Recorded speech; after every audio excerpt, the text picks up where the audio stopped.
with a smile on your face when you're moving from place to place. Good morning, good morning, morning. Good morning, viewers, and welcome back to the Tobago Updates morning show, coming to you here live from the Port Mall in Scarborough, Tobago. And in this segment, we are going to be chatting with Cindian Currency, and she should be joining us online, Operations Manager of Digicel Foundation. And we're speaking the Panyard Tech Centers. Good morning to my very good friend out there, Cindy. How are you doing this morning? Hi, Julian. Good morning. Good morning. I'm so happy to be in Tobago again I today. know.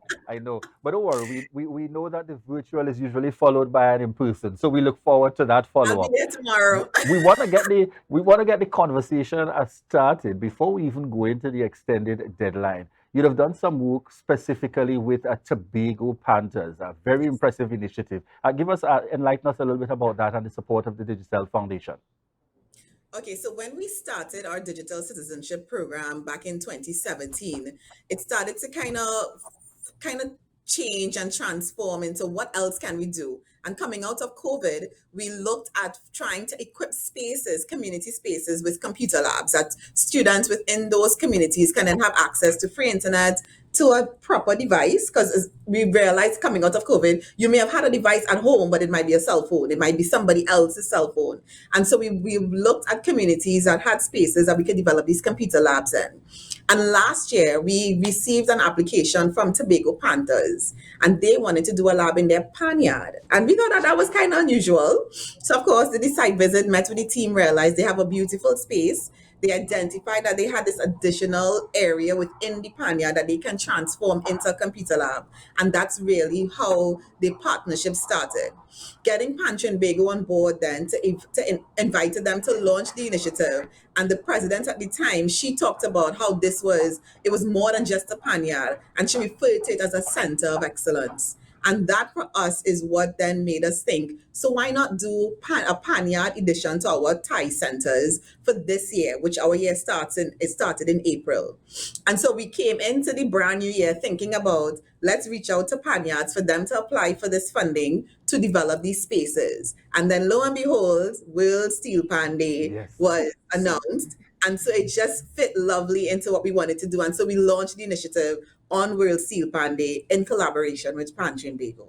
Excellent. So we look forward now, and I particularly like the build-up, of course, because it starts in Tobago.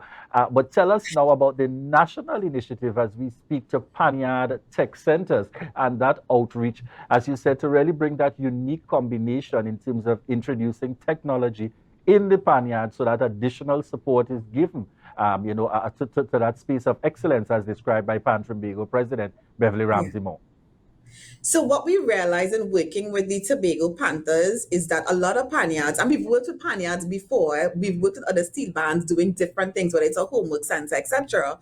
But so in addition to the work that we've done in the past and working the experience that we had with Tobago Panthers, we have a lot of panyards that are really organized. Right? We have a lot of steel bands that are really organized. Some of them have panyards, some of them don't, unfortunately. Some of them have a space that belongs to them, a space that probably they can expand. They have the youth following. We know that the community knows where the panyard is, so parents know where their children are, even when, pan practice is running late. We know that pan practice and panyard activities happen outside of Carnival. Right? So there was already that captured audience. And so when we reached out to Pancho and Bago about how we're going to do this initiative and roll out, because we want to make sure our major stakeholders are also at the table. We're not just going to throw out a project for the community without inviting the community to tell us how best this can work.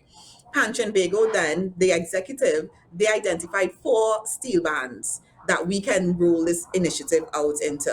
So that's Cats and Jammers, NGC Couva Joylanders, Harlem Syncopators, and Curab Sherzando. So these 4 panyards were selected by the executive of Pancho and Bago to receive a tech space. And what we wanted to do at Digicel Foundation was throw it out again nationally for other panyards to apply for 4 additional spots. So in total, it's 8 spaces that we'll be developing at panyards. 4 of them, it's a call for applications that's out right now and that we've extended until this Sunday at midnight. It's to develop this space. It's about a $500,000 TT dollars investment from the Digicel Foundation. So this is big and this is huge for Panyards, and we really want them to take advantage of it. And what we're looking for is bands that have a space, right? That have a youth following. That's really important. We want to know that when you put these computers, these devices in this space, that your young people can access it.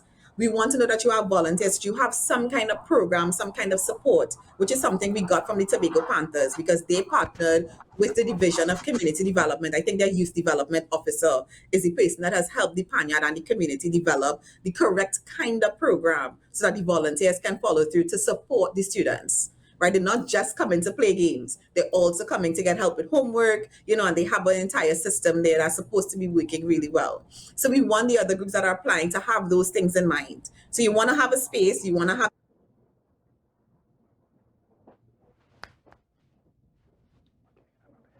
to other stakeholders who could give you that additional support.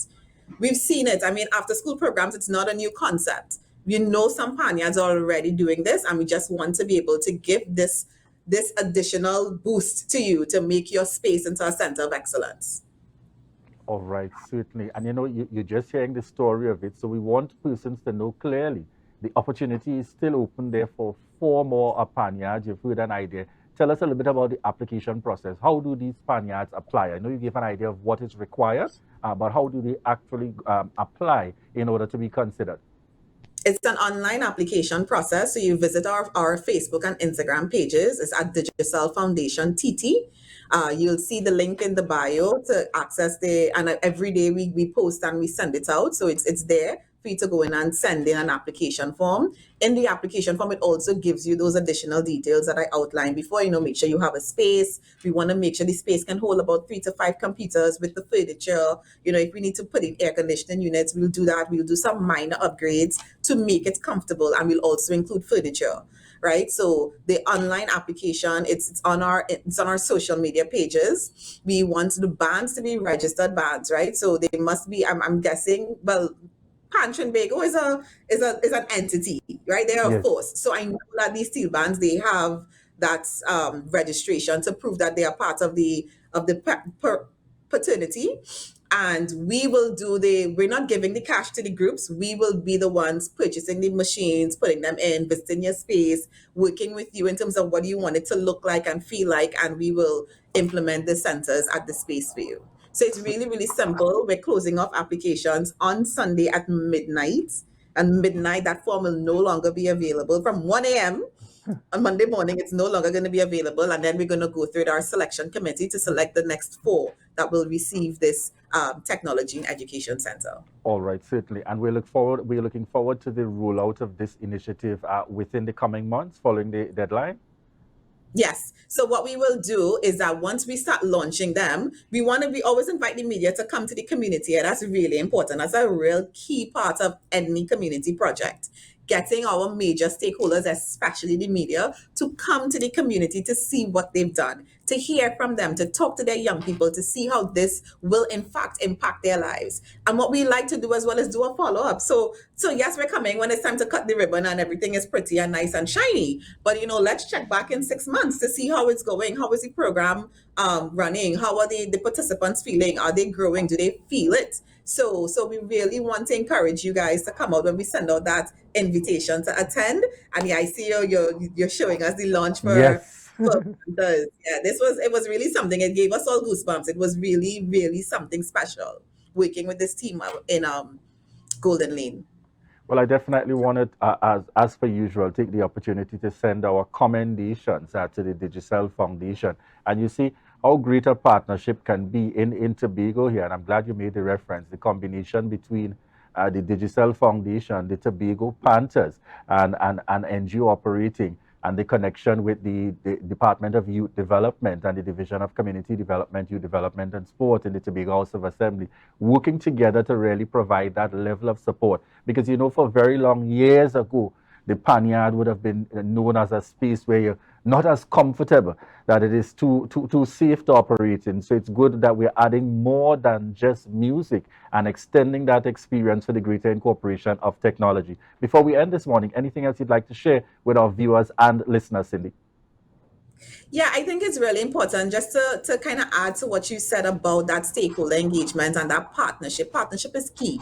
We have a lot of nonprofit organizations operating in Trinidad and Tobago. A lot of them, they have their mandates and they have their audience and their targets and they know what their objectives are and their key messages. But it's really important to find the similarities, the synergies, and partner with others to really drive and deepen impact.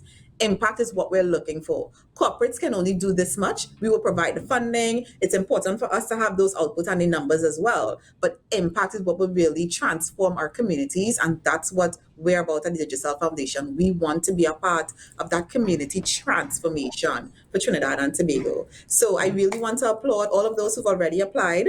I want to encourage those who are yet to apply, to look at it. If it fits your criteria, if you meet the criteria, send in the application. If it doesn't, find another group to partner with. If you can contribute to them and help bolster their program so that they are successful, do that as well. Reach out to others if you can lend their assistance. But midnight, it closes on Sunday, and then we're going to announce the 4 winners, and then we're going to start to implement the initiative throughout our panyards in Trinidad and Tobago. Right, so folks, you have as of midnight on Sunday, that's the cutoff. So you've got now until midnight on Sunday to ensure that you make your submission. Contact information for those who might have listened to the interview but want to just check in for some additional info. Just remind us very quickly your social media handles where they can get additional information. Social media handles at Digicel Foundation TT. I respond to those messages right away and personally. We also have an email address if you'd like to send us an email to maybe ask some more questions. It's Digicel Foundation TT at digicelgroup.com. Right? But I think the quickest way to reach us is via social media, right? We're on it, we're there, we're here to support you. So send us your questions, your concerns, and somebody from our team will be able to reach out to you and address those as quickly as possible. Thank you so much, Cindy-Ann Currens, the Operations Manager of Digicel Foundation, for joining us here on set and certainly continuing to make that extra effort at Digicel in terms of doing that well beyond that corporate responsibility and building out and working with our NGOs. So indeed, kudos and commendations. Viewers, we want to thank you so much, but we're going to leave it there. This is the Tobago Updates morning show. We want to thank you so much for connecting with us and continuing to choose Tobago Updates television. At this point, we prepare to head on into Tobago Notes, and this will be followed by GMT. Take care and bye-bye for now. Stay connected. Bye.